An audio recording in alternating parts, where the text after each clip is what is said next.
Lepo pozdravljeni na predstavitvi rešitev videokomunikacij, na kateri nam bo Igor Lisjak, ki je pri Telekomu Slovenije produktni vodja za videokomunikacije, predstavil, kaj vse nam napredni videokonferenčni sistemi omogočajo pri izobraževanju na daljavo ali hibridnem pouku, ter kakšne so prednosti za predavatelje, torej učitelje, in kakšne so prednosti za slušatelje, torej učence, ki ta pouk poslušajo.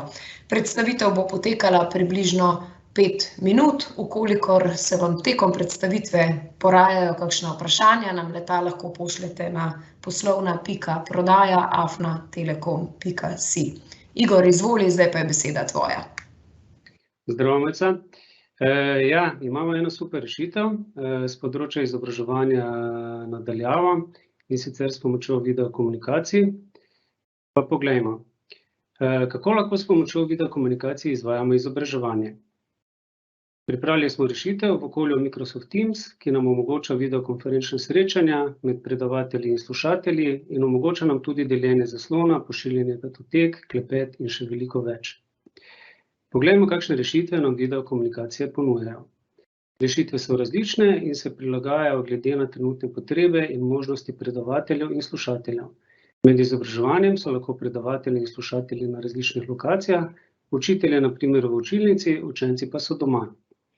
Ali pa je učitelj oziroma učiteljica skupaj z nekaterimi učenci v učilnici, preostali učenci pa so doma. Temu pravimo hibridni pouk.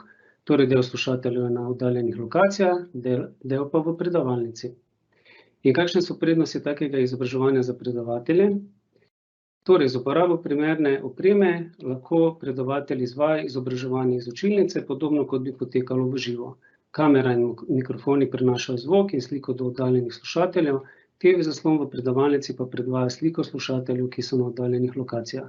S pomočjo vsebinske kamere lahko predavatelj tudi uporablja očno tablo, enako kot bi jo uporabljal pri izobraževanju v živo.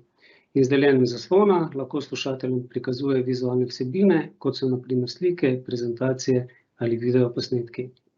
In prednosti za slušatelje? Največja prednost za slušatelje je seveda, da lahko iz domače lokacije spremljajo izobraževanje in tako prihranijo stroške in čas za potovanje, oziroma se lahko udeležijo izobraževanja kljub ukrepom, ki so povezani s pandemijo koronavirusa. Kako poteka uvedba? Uvedba je preprosta. Osnova je Microsoft Teams, ki omogoča videokonferenčna srečanja. Potrebujemo tudi osrednjo kamero z mikrofonom in zvočnikom. Za boljšo uporabniško izkušnjo je pomembno, da ima kamera dovolj zmogljiv zoom in omogoča sledenje govorcu, mikrofoni pa podpirajo odstranjevanje šumov iz ozadja.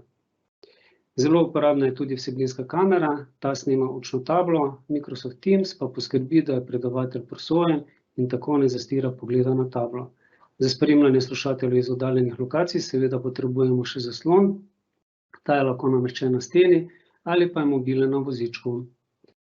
Uvedba je res preprosta in se lahko prilagodi vsem tipom učilnic. Če vas zanimajo takšne rešitve, bomo zelo veseli, če nas boste kontaktirali.